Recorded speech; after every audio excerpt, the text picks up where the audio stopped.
Tap, tap, tap. Is this thing on? Well, guess what today is? Today is that dreaded day that a lot of NFL players, or NFL hopefuls, I should say, are, well, just dreading. So today is cut day. All NFL teams by 4 p.m. today have to be down to the 53-man limit. So far we've had some surprise cuts. Peyton Barber being one of those surprise cuts. Jimmy Moreland, we're talking about him being a surprise cut. Um, I really, I, I am surprised with Jimmy Moreland. I thought he's been a pretty strong, solid defensive back for us. I was just very surprised that he was cut. Um, but it is what it is, man. You also got to think that the coaching staffs around the league, they're going to want to bring in their own players. They want to build their team and pick their players. But Jimmy, I don't know. I mean, sometimes you need to realize that even if it's not a player you picked, and we've got players on the team like that, that they're worth keeping. But it also goes to show you the level of competition that this team had created across the board. In the secondary, we saw it, with the wide receivers, a lot of competition there. And we realized we were talking about this before. All of us, YouTubers, fans alike, there's going to be cuts at wide receiver that, are going to be some hard cuts to make. AGG got cut. I was a little surprised with him. I kind of figured since he was kind of a Ron Rivera pick last year that maybe he would have kept AGG around, but obviously not.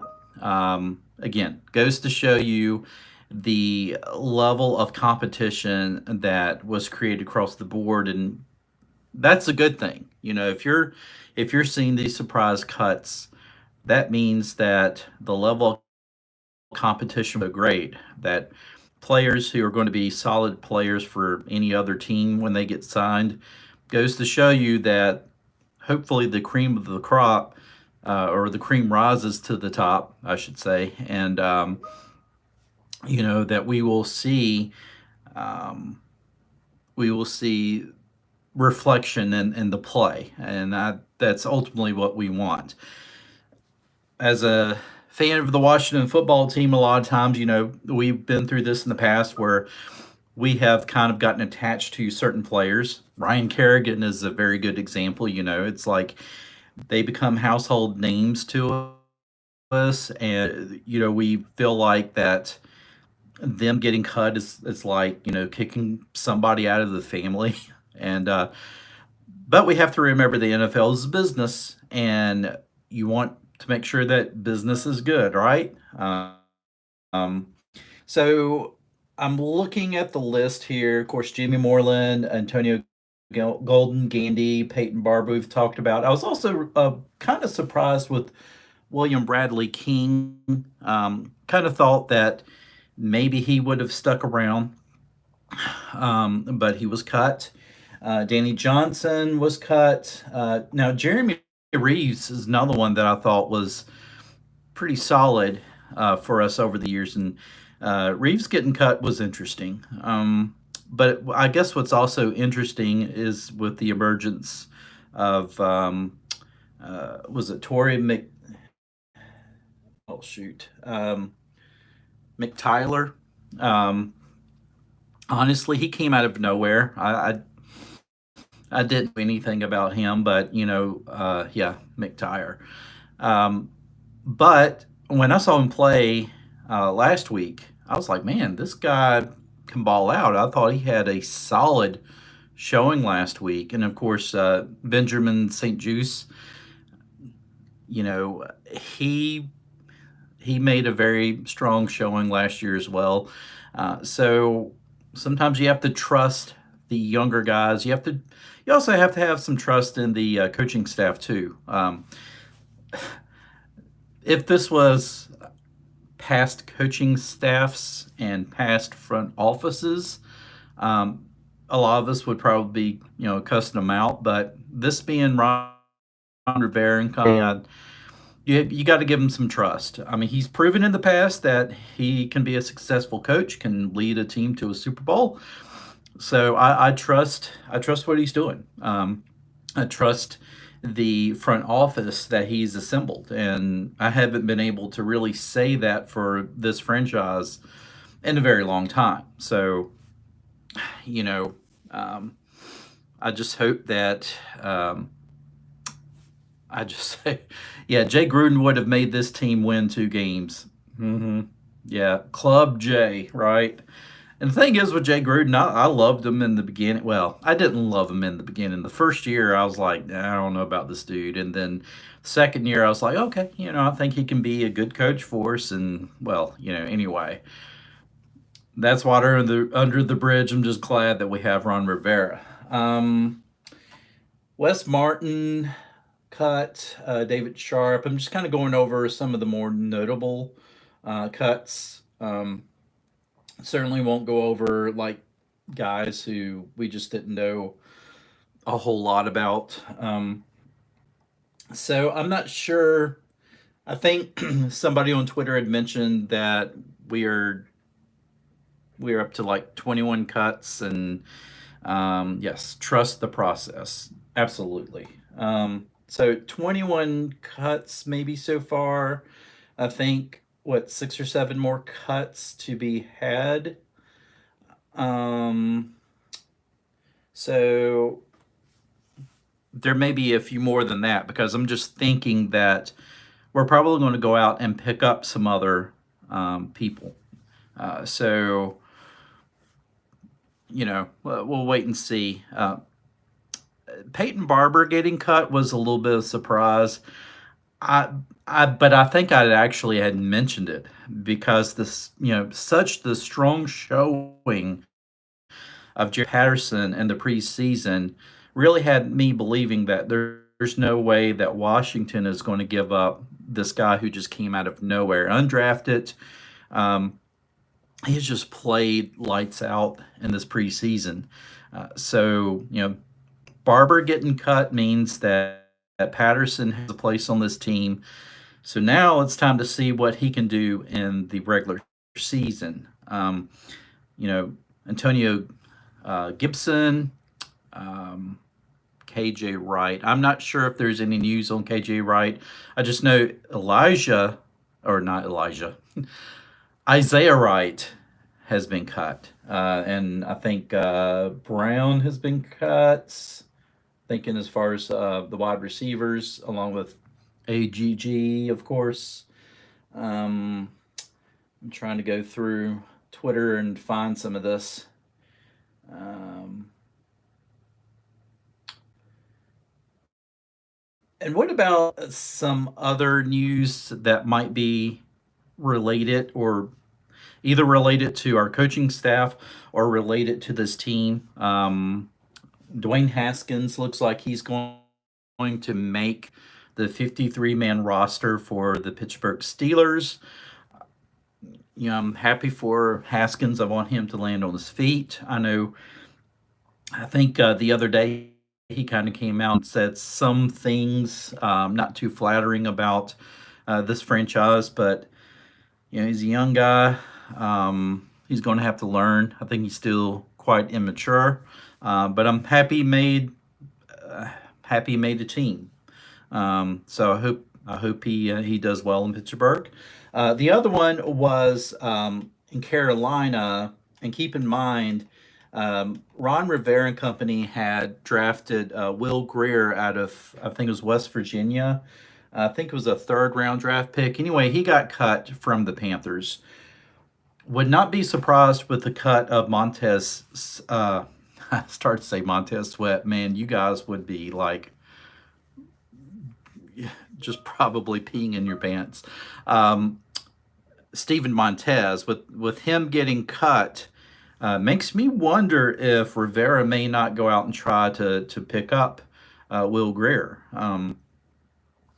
I would rather have him, I think, possibly, than I would Steven Montez. Just Montez just didn't really show me much in the preseason. When I watched him play, honestly, it was like it's just like that the game was so fast that he was just trying to survive some of those plays.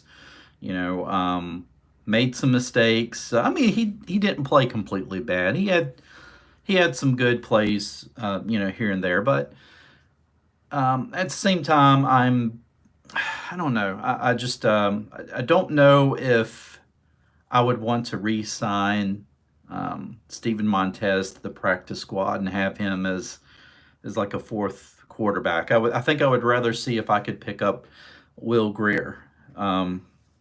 That would be another one that would obviously have a little bit of experience within the Ron Rivera system, and of course the Turner system as well. So I would be watching for that. I would not doubt in the least if we don't go after Will Greer as far as having a fourth quarterback on the practice squad. Um, so anyway, I'm just sitting here kind of watching and see what comes in on Twitter and the news. Yeah, I mean, guys, what do you think? It's just cut day is always an interesting thing, and you always want to feel that your team making the right moves in terms of keeping the players who really shined in training camp, cutting the players that you feel like just don't measure up, or maybe they measure up, but it's just that the competition is so great that, the other guys just played that much better. You have to trust the system. You have to trust, um, you just have to trust what this coaching staff sees. This is mere fans. We don't get access to seeing these players on uh, daily basis and practice and that sort of thing. So we have to trust that what the coaching staff is doing, they're they're doing it. They're making the right calls, and I believe honestly, um, the coaching staff probably already knew after Saturday night who that they were going to have on this roster. And Ron Rivera, in his conference the other day, press conference, had kind of alluded to that. I think they were pretty much down to just maybe six. He said it was like six positions that were still in question, and then after that game, I think it was down to two questions or two positions that were kind of too close to call. So that being said, hey, it is what it is. At 4 o'clock, we're going to know what our 53-man roster is. It's going to be set, and now it's just time to get excited for the regular season. I can't believe the regular season is here, man. It's awesome. Just a little bit of notes, guys. I know I've been very sporadic with this channel in the last few weeks. I've been struggling to put out some videos, and the algorithm also has kind of punished me for that. So my videos are not getting out to the play to a lot of people who enjoy watching videos from the Washington Football Maniacs. So I apologize for that. I'm kind of in a transition from one job to the next. Had been working from home, which would afford me a little more time to you know, shoot videos and things like that. I'm going to be transitioning back into the office at a new job, a new IT job, starting next week. So, probably going to be shifting a lot of my video creation to the evening.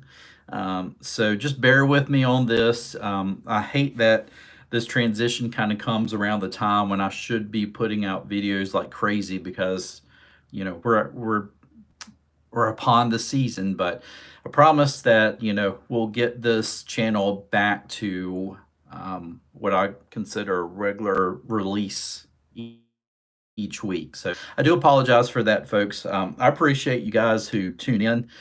There's a lot of great YouTubers out there for the Washington football team, and I watch them and respect them. They've been going at it a little bit longer than I have, and you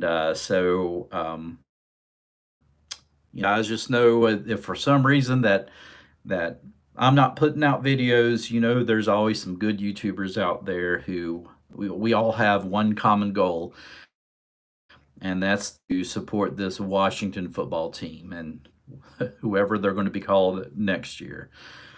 Anyway, I am working from home, and so I want to take a few minutes, take a little break, and report in live as far as who's getting cut. There was something that was mentioned about Hopkins. Why has he not gotten cut? I did mention this, I believe, in maybe my last video. There's a lot of mechanics that kind of goes into field goal kicking. It's not always just I watch Football Team Television Network. um, it's not just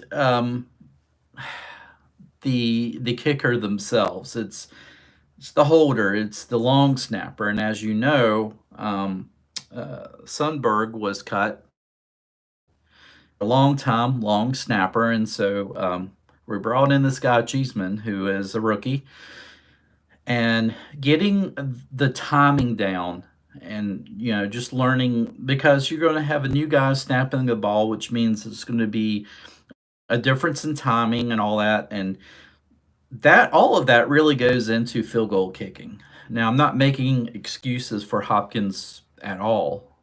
He's going to have to be reliable because there's going to be games this year that comes down to the field goal. But I believe that once they kind of get this worked out, and it looked like they're already starting to kind of get things worked out a little bit as far as the timing with the snaps and the holding and the kick and all that. I think Hopkins will be okay. So I'm not too worried about Dustin Hopkins as of yet. But I will say, and I'm sure that Rivera will say the same thing. If Hopkins goes into the regular season and he's missing kicks left and right, he's missing easy kicks, meaning, you should be able to make field goals that are inside 40 yards. In this modern age, with the way that are now, there should be no reason why they are missing field goals within 40 yards.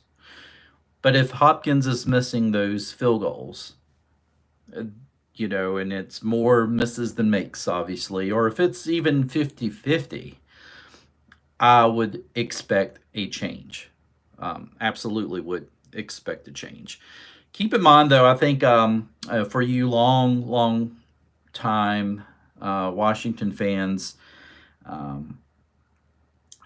we had, oh, God, my mind just went blank. Oh, Lord. Our longtime straightaway field goal kicker. Why have I suddenly forgotten his name? Oh, and this is terrible too.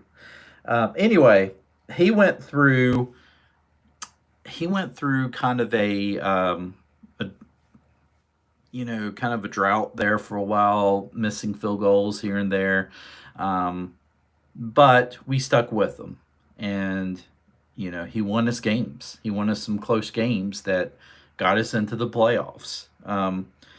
Mark Mosley. Oh, how could I forget Mark Mosley, man? Come on. Anyway, I'm just, yeah, Mark Mosley. I've had such a stressful last couple of weeks, man. I'm lucky I'm remembering my own name.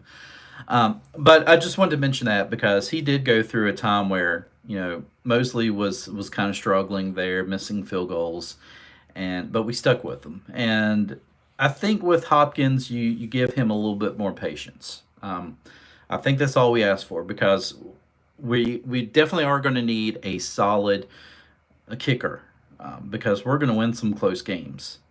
I'm still not quite sure, but I just feel like in the beginning, the offense is probably going to struggle somewhat, just because yes, we didn't see touchdowns from the starting unit in preseason. I'm not reading a lot into that, but just basically to say that anytime that you feel like that the starting offense in preseason kind of, they're moving the ball, but they're not really scoring, sometimes that does kind of cascade into the regular season.